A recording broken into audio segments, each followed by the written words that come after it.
made this up. I don't even know if it's remotely true. But if you take a window of time and maybe elongate it to 7 years, okay, the amount of exits in IPOs and M&A, right? Roughly speaking, all the exits should be how much venture comes in, right? New venture comes in, roughly, right? Roughly, right? So, I mean, I think LPs are pretty, I mean, they get scared and smart, but if those exits keep going, that should happen, right? But it's been a while for IPOs.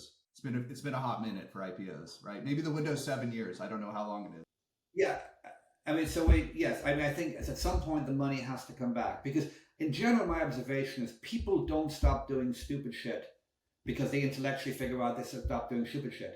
They generally stop doing stupid shit when there's no more money to do stupid shit, right? And the answer is, if the money doesn't come back, then eventually the money won't be given to us, right? And that's simplistic, but there's a famous Ben Stein, quote, which is, if something in economics, if something can't go on forever, it will stop.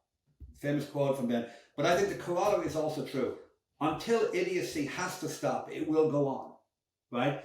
And so the only thing so the real question is, does a Stripe, a Databricks, an OpenAI IPO, does the cavalry come back quickly enough to keep the money flowing at roughly the same level, which would be an indicator that probably the amount of money in the system was roughly about right. I mean, individual funds might do better or worse, but the system was about right.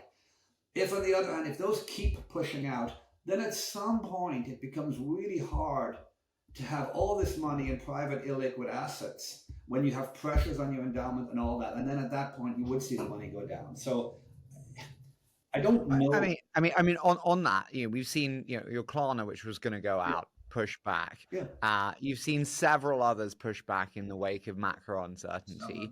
StubHub. You've seen, Stripe. Stripe don't want to go out for a long time, Rory.